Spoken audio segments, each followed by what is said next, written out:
Hey guys, welcome back to Like It or Not. We have our next guest here, and I'm so excited to have her on. It is Vania André, and she is a first generation Haitian American media professional with a background in marketing, public relations, and journalism. She's covered the Haitian community for 10 years as board chair and contributing journalist for the Haitian Times, one of the oldest publications in the Haitian community and leading media outlet covering the Haitian diaspora in the U.S. She is tasked with facilitating key partnerships with community leaders and groups. She also works for the nonprofit newsroom, The City, where she leads their communications and marketing efforts. Hi, Vanya. How are you? Hi, thank you so much for having me on. I appreciate it. Oh, it's an honor having you on, and it's great, like I said, to have you here to be a part of the conversation. I think it's great to have Haitian media to be a part of this conversation. So let's dive right into it. I know yesterday we were just talking behind the scenes, and yesterday you were saying it was a dramatic news day for you. It was a very busy news day for you, especially with all that's been happening as a result of the assassination of the Haitian President Jovenel Moise, and a lot of the publications or a lot of the write-ups that I saw you writing about yesterday were related to how the diaspora, the Haitian diaspora, is going to be affected by this. Could you tell us a little bit more about that? Yeah, definitely. So I got news of this yesterday, 5 a.m. on WhatsApp and Twitter. My phone was blowing up, and everyone was just in complete shock. Even though this was a president that was wildly unpopular, and there had been previous attempts at his life, I think what really shocked people in the diaspora was what this symbolized for Haiti's state of democracy and it functioning as its own sovereign nation. I mean, the last time that Haiti had a president assassinated was almost, I think, more than a century ago in 1915. So for that sends shocks throughout the community at large, simply because not simply, but I think mainly in part because after the earthquake, there was this feeling among the diaspora that Haiti would be able to come back and build back bigger and better because there was such an outpouring of support for the country in the wake of the earthquake, whether it was financial support, emotional support, people, leaving their jobs. I know a lot of my peers left cushy corporate jobs in America to go start nonprofits, businesses in Haiti to add to this recovery period that we all felt was happening. Like I'm having goosebumps even talking about it. So for us, we really looked at Haiti at this point as where it could change its narrative. Finally, it could stop being described as one of the poorest countries in the Western Hemisphere. Finally, it could stop being described as a country plagued with instability. And then to see now, 11 years after the earthquake, after billions of dollars were poured into the country, whether or not some of it made it to the country is a whole other conversation. But to see after all that support that this is where we've come to, it's just disheartening because even though, we're in a diaspora, we still have a very strong connection to our homeland, our parents' homeland, and we want to see the country thrive. And to see Jovenel Moise assassinated in his home at that, it's appalling because it's not something that you see happening regularly. No, and the assassination was big, just like you said. We really, as Haitian Americans and part of the diaspora, we really wanted for Haiti to be seen, and we're pushing for it, especially us millennials. In the last few years, in the social media presence have been pushing for Haiti to be seen in a different light instead of as the poorest country in the Western Hemisphere.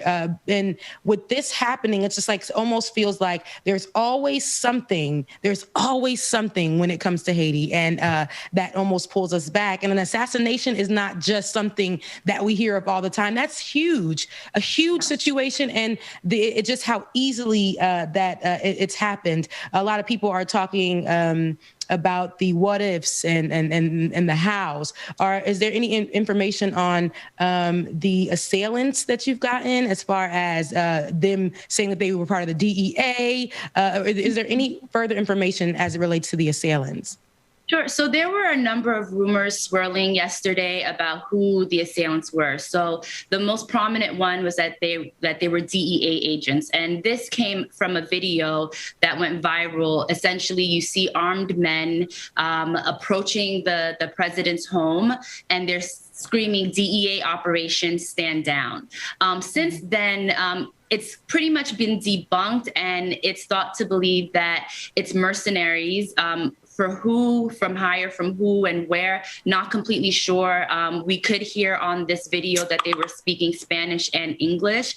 Some of the rumors are that they may be mercenaries tied to Colombia, and rumors swirling around that perhaps Jovenel Moise had been involved in some type of drug trafficking. None of this has been confirmed. Again, these are all just allegations. But the Haitian National Police did report yesterday that they killed 4 suspects and apprehended 2, and that there are a few other more men that are out large that they're looking for. Whether or not these are the men that are actually responsible is a question that I'm hearing now within the community. There's always this air of suspicion when it comes to Haiti, and especially anything that has to do with any external forces, whether it be the United States, the United Nations, Canada, France. So what I'm seeing is that even though the Haitian National Police is reporting that they've apprehended these suspects, they've killed 2 people, they've killed 4 people and apprehended 2 others, I'm still seeing a lot of skepticism on whether or not these are the actual mercenaries that were responsible for this. And even if that they are, that still doesn't answer the question, well, mercenaries are a gun for hire. Who hired them? Lots of talk about perhaps this is an inside job. Lots of talk of whether or not this is something that was orchestrated from the business class in Haiti. Jovenel Moise did not make friends in that community. He spent a lot of his administration trying to take power away from the oligarchs and redistribute wealth in Haiti, which was not popular.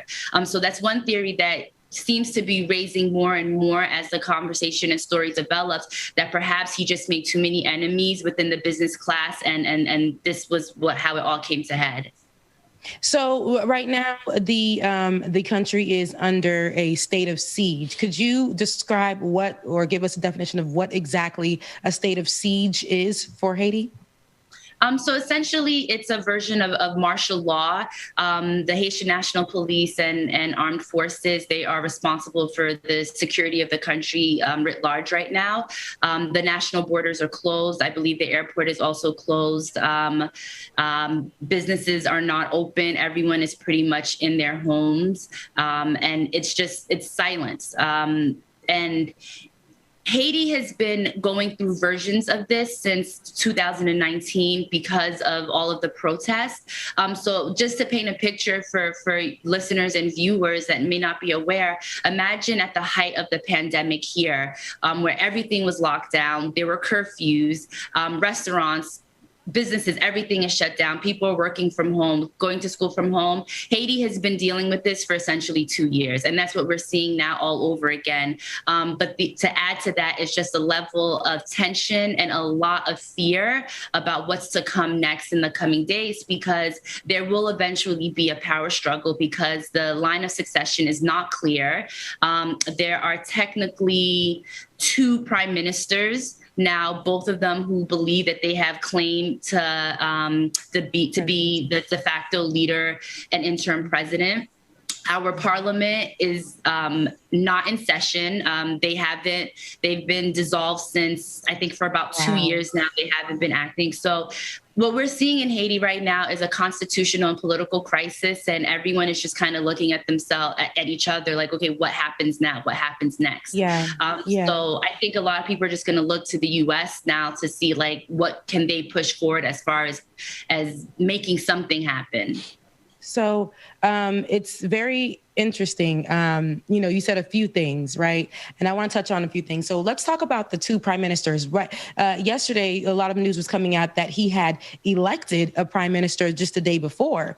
And this was the person that was actually taking leadership and speaking to media and giving statements yesterday. What is this thing about two prime ministers? Sure.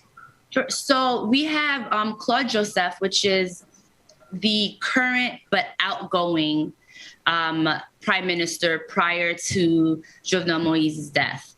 And then we have Ariel Henry, who was the man that Jovenel tapped last week to be prime minister. The problem that we're seeing here now is one, Jovenel, obviously, he was killed, so he was not able to formally appoint Ariel Henry, even though he made the announcement that he would be doing so by decree. And then secondly, we have our parliament is not functioning. So it's essentially under our constitution, it's the parliament's decision, or they're the ones that have to approve the nomination, which wasn't going to happen because, like I mentioned, Jovenel was running by decree. And then now for this current prime minister, Joseph, for him, in order to be tapped as interim president, that also requires for the parliament to approve that, which again, is not in session. It's not working. So I'm literally speechless because no one really knows what to do when we're in this gray area and there isn't a functioning government to help lead us out of this. And then just to add another layer of complication, if you would bear with me, we have two versions of the Constitution now. And both constitutions have differing approaches as to what the line of succession should be in the event that a president is not able to carry out his responsibilities, or he's disposed, or he's killed in this case. One constitution says it should be the president of Haiti's Supreme Court, who passed away on June 23rd from COVID. And then the other says it should be the prime minister, and which I've just explained is not a clear-cut answer of who that is. Wow. So it's just a broken system, as we can see. And the history of the broken system, also, a lot of people think historically, U.S. And France having their foot on the necks of Haitians, but also involving themselves in Haitian government. Do you think that actually plays a role in how broken the system is in Haiti? I mean, that's definitely part of it. You speak to Haitian historians, experts. I mean, Haiti's history is inextricably linked to the U.S. From its inception, and the French, obviously. After Haiti gained its independence, it took almost 30 years for the national community to even acknowledge Haiti as a sovereign nation. They were not able to no one traded with them, no one acknowledged our currency. And then after we were finally acknowledged as a sovereign nation, you have these periods of years where the U.S. government is essentially influencing and placing puppet presidents in Haiti that pretty much answer to them. In 1915, you see the U.S. government invade Haiti, and they occupied Haiti, I think, for about 20 or so years. And then it's after that you see the Duvalier regime come in and a dictatorship. And so whether or not it was colonialism, we got rid of the French, but Haiti has had to deal with neocolonialism, imperialism.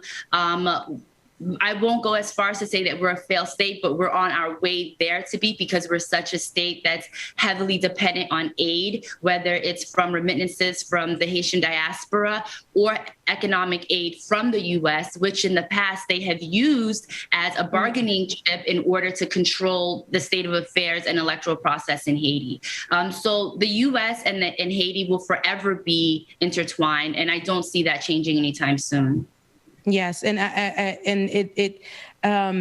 it just sounds like a relationship that's abusive, with the U.S. Having their hands in a lot of this stuff. But it's almost like they have to keep it as a dependent state in order to keep on abusing it and utilizing the resources for close to nothing, and just, keep it where it's at and present here in the U.S. that the country is so, as I was talking with my colleagues earlier before, that the country is so dependent, and they keep this poverty porn rolling in the media. That's what keeps all this news alive. That's what keeps it heavily just in. And when we speak of Haiti as the poorest country in the Western atmosphere, and you said, we are not. Haiti is not a failed state, thank God, but it can definitely be well on its way. Every time we see progression, something or someone or a government related to the U.S., if not the U.S., is usually putting their hand in something, and it becomes.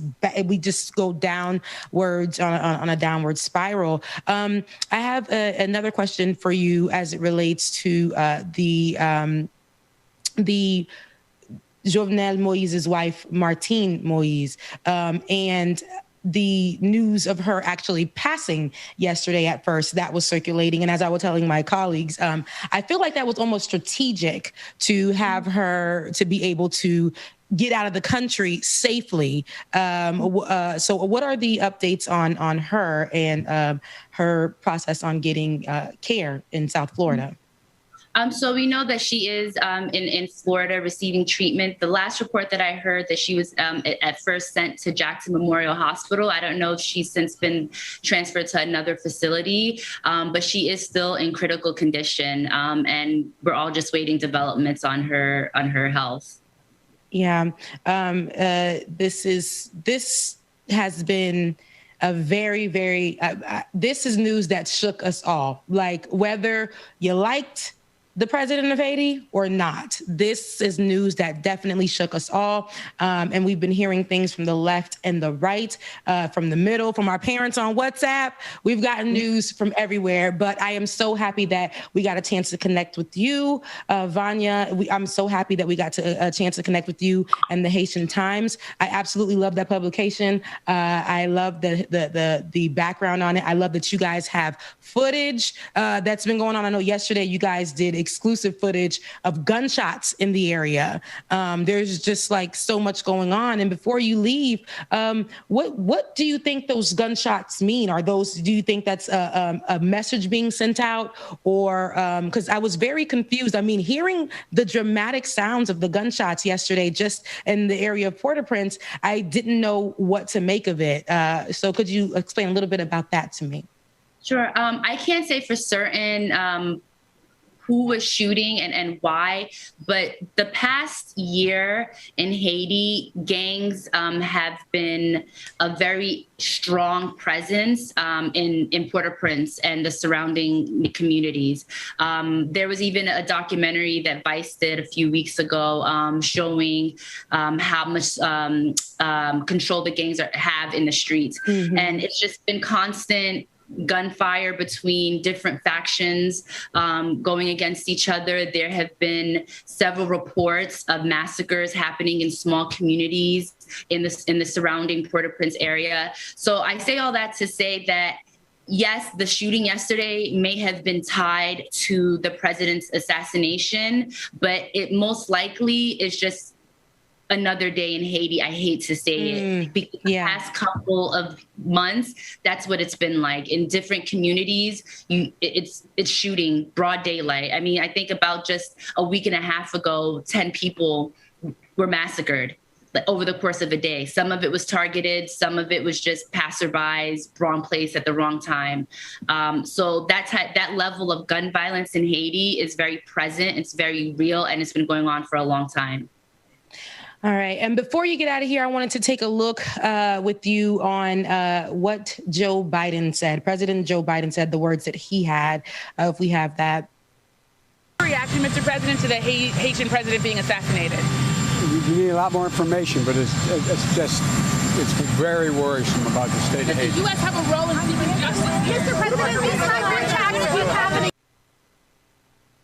So a lot of people in the beginning of when we saw these protests happening before Joe Biden was even president, they were dependent on him. A lot of people in the streets of Haiti becoming president. Like I said, the country is very dependent on U.S. government, it seems as, and they were dependent on Joe Biden becoming president because they thought that would mean a great change that would happen also for them in Haiti. But in this instance, him just offering his condolences.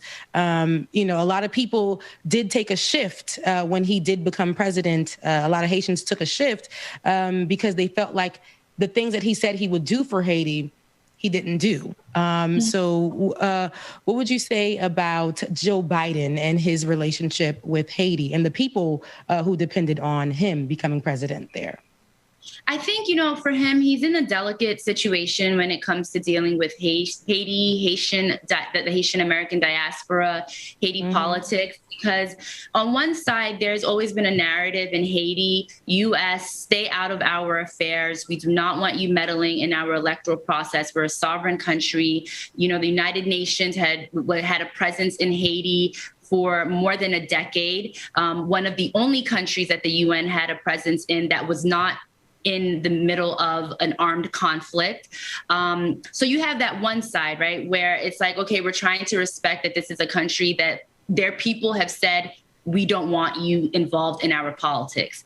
And then at the same time, when part of my friends, Ish hits the fan, it's like, okay, we need the U.S. to come in and push someone out. It's a tortured history. The U.S. had a hand at Aristide leaving. They had a hand at bringing him back. With Biden specifically, I think in the diaspora specifically, when he became president, a lot of the requests that he had was to, one, make sure that TPS